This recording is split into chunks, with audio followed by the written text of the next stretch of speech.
Call the meeting to order. Roll call, please. Laura Wygand here. Pete Bauman. Bill Stram. Blaise McMath. Dolores Blackburn. Would everybody please stand for the pledge of allegiance?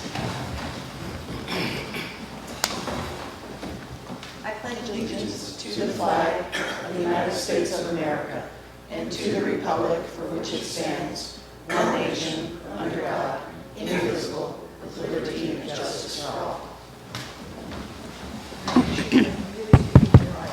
Okay.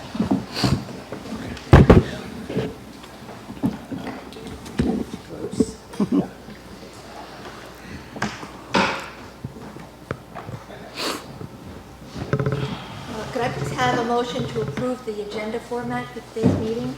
So moved. Second? Second. All in favor? Aye. There are no minutes from the last meeting. Moving forward to new business, we really have just one item on the agenda for today, the discussion with John Posey regarding Greg and Emily Gentry's application appealing a decision from the zoning administrator dated February 4th, 2025, which provided a zoning determination concerning 542 Jefferson Avenue that stated the accessory building is a legal, non-conforming use as an accessory dwelling unit, or also known as an ADU, and short-term rentals are not permissible in the ADU. And this lot does not have two principal houses, but a main house and an accessory dwelling unit. I turn the meeting over to Mr. Hosey. Good morning, everybody. Good morning. I'm going to be honest. I've not been looking forward to this meeting. Nice. There's, and I want to apologize up front because I want to make sure that you understand how much I appreciate all of you and how much I want to thank all of you for your time that you devote to the town. It's no one really appreciates it until you do it, what the effort is. So I do truly appreciate everything that you do. But I have some things that's perhaps difficult for me to say and perhaps difficult for you to hear. But it's something that has to be said. And I want to kind of go over that first before we get into any of the details of this case. And I also want to acknowledge and apologize to the Gentrys for anything I might say. Please do not take anything I say personally. Okay? I'm here to discuss a process. Okay, the roles and responsibilities of the Board of Zoning Appeals. Quite frankly, I've become concerned. Some of the things that I've heard the board say or do recently, and it needs to be addressed. And so, with that, I want to start with some basics. I want to go to, and I'm going to give you a copy of what I'm going to cover just so you have it. Thank you.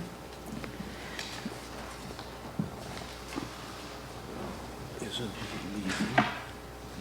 Where did we give a shit?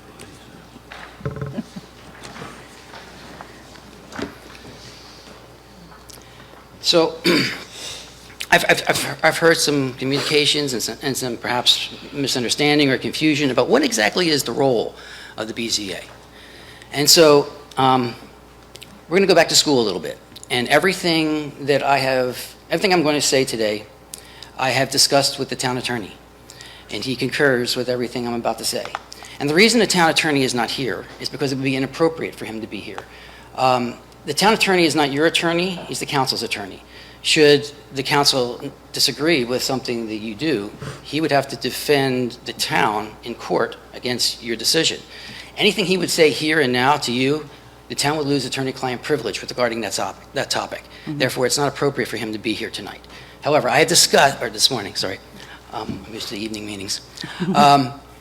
But again, I have discussed everything that I'm going to discuss with you. I have discussed with the attorney, and he is in agreement with what I'm going to present.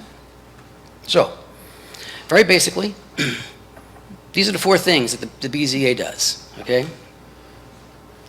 To hear and decide appeals from any order, requirement, decision, or determination made by an administrative officer in the administration or enforcement of local zoning ordinances or applicable state codes. 2, to grant a variance as defined in the local zoning ordinance or applicable state code. To hear or decide and decide applications for interpretation of the zoning district map where there is any uncertainty as to the location of the district boundary. And 4, to decide and hear and decide applications for special exceptions as may be authorized in ordinance, or to revoke such special exception if you don't feel the terms or conditions that you set are being met. Nowhere in these prescribed responsibilities does it say that the BZA has the authority to suggest alternatives beyond the details of the matter that's before you, or to try and solve the appellant's problem. That's not your role. The BZA's responsibility is to focus on the materials and evidence presented and an appropriate interpretation of the applicable law. In the matter of a zoning determination appeal, the BZA must limit their deliberations and discussions to only the orders, requirements, decisions, or determinations of the zoning administrator that have been appealed. That's the matter that you are here to discuss. In doing so, you are required to presume that the zoning administrator is correct. The entire burden of proving the zoning administrator wrong is the exclusive responsibility of the appellant. It is therefore inappropriate for the BZA to try and find fault with the zoning administrator's interpretation outside of evaluating the evidence provided by the appellant and an appropriate review of the applicable law. To do otherwise is tantamount to the BZA presuming the zoning administrator is incorrect, in direct violation of state law.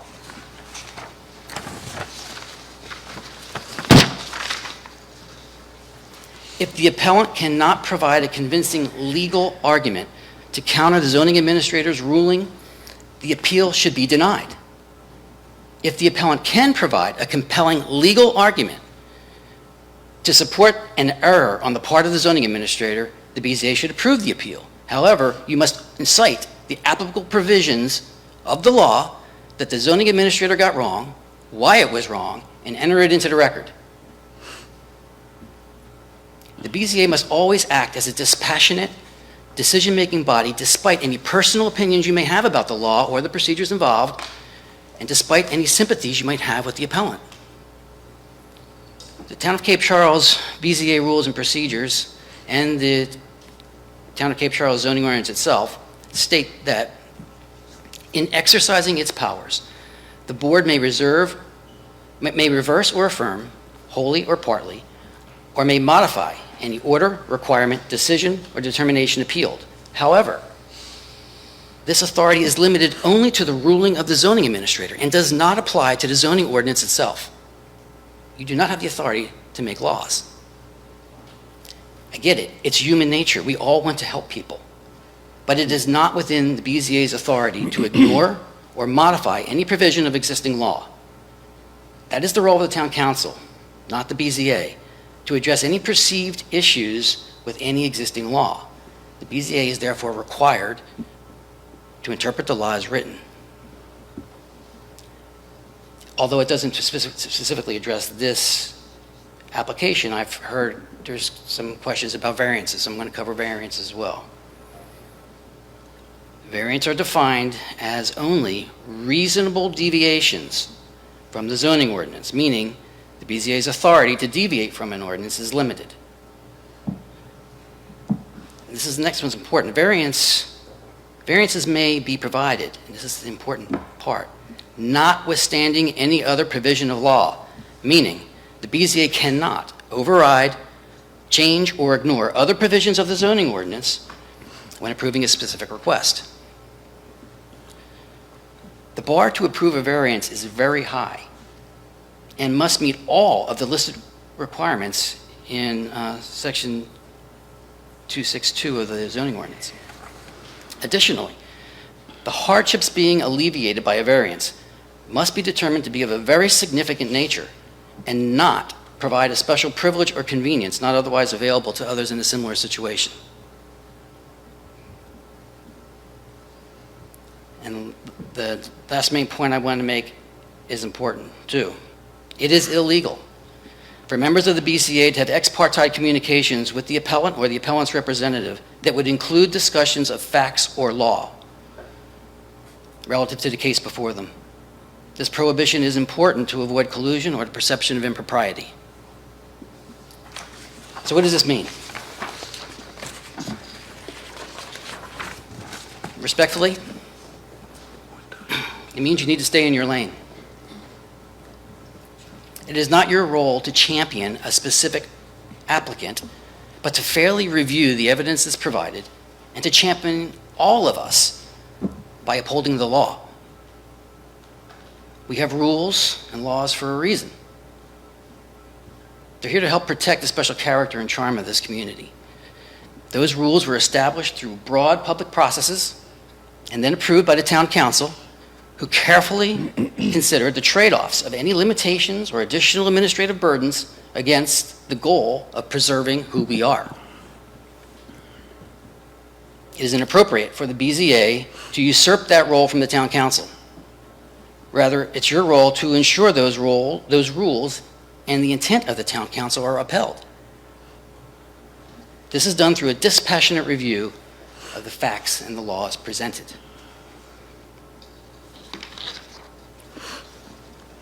So with that overview, I turn to the specifics of the case. This is the appeal that was brought forward. You've seen it many times, I'm sure. What has been requested is what you're supposed to be reviewing.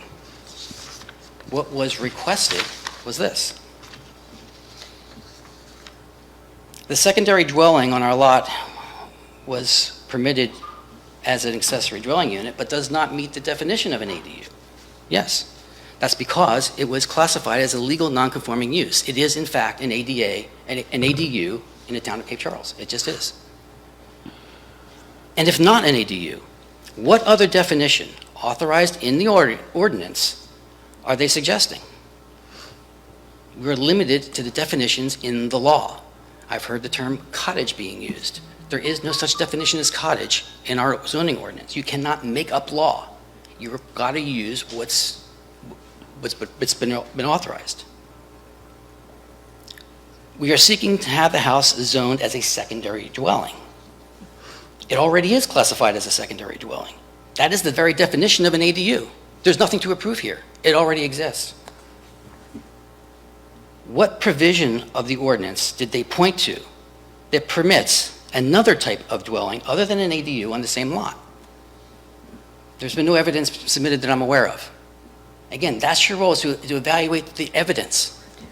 Not what you want, not what you think is right, but what does the law demand? And the main purpose of the appeal is clearly stated, so that we can rent it out instead of the main house. The stated purpose is to use a secondary dwelling as an STR in direct violation of the ordinance. The ordinance specifically says ADUs cannot be used as an STU. STR, sorry.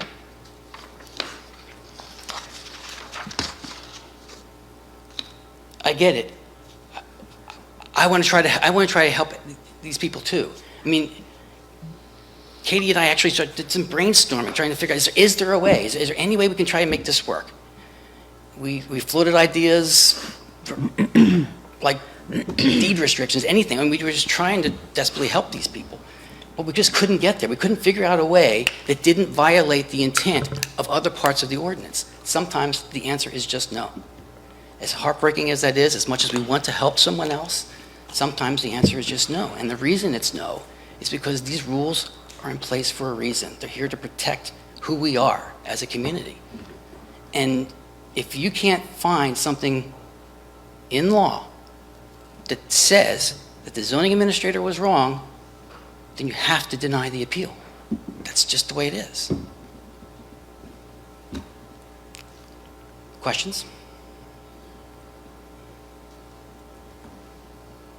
I mean, I don't understand why this case is so controversial. It doesn't get any more black and white than this. I mean, there's not been nothing presented that would hold any water within the zoning ordinance itself. It just doesn't happen. I think the thing that was presented in this case that's differing from a lot of the others is the acknowledgement of two separate addresses on this lot, which is just unusual for an ADU because ADUs do not have separate addresses. Correct, but that's completely non-germane to this case, because there's Right. nothing within the ordinance itself that grants special privilege to having a second address.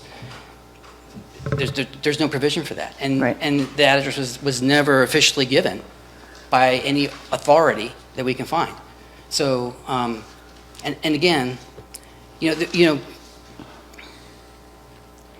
and when there's talk of trying to suggest other things to than like variances, that's not your role. And again, respectfully, you don't understand zoning the way the zoning administrator does, which is why you are required by state code to defer to her. When you suggest things like variances that are illegal, you make it worse. The question came up, why weren't they offered the opportunity for a variance? Well, because the variance is illegal. The law clearly says that a primary residence has to have 5,600 square feet. There can't be two. You can't subdivide it because the ordinance also says residential lots will not be subdivided. You can't granting a variance, it's notwithstanding other provisions of law. You can't override other provisions of law in doing that. The types of things you can look at in a variance are very narrow. Yeah, I think some of the questions I had was just because this piece of land is very similar to the one that's located on Madison and 409 Nectarine. I don't know the address on Madison. I know that lot had been split at some time, I don't know when, but that is two separate lots, and it's so the secondary house, which was the secondary house, which is now primary, has only a 60 by 40 lot. I'm not sure, but it's My understanding is that happened prior to zoning. right. Correct? That's what I'm assuming. Right. So because So again, it's a legal non-conforming use. But Okay. we don't cite a legal non-conforming use as a reason to continue doing it in other places, right? It's legal because Right. it's no fault of them. They didn't know what the zoning was coming. We honor that. So Right. that doesn't set a precedent. Legal non-conforming uses are not precedents. So, my recommendation is that your meeting next week, you take this off the table and you need to act on it one way or the other. If you can find legal evidence that the zoning administrator got it wrong, then cite that into the record and rule that way. If you can't, then you need to deny the appeal. One way or the other, this needs to be cleared.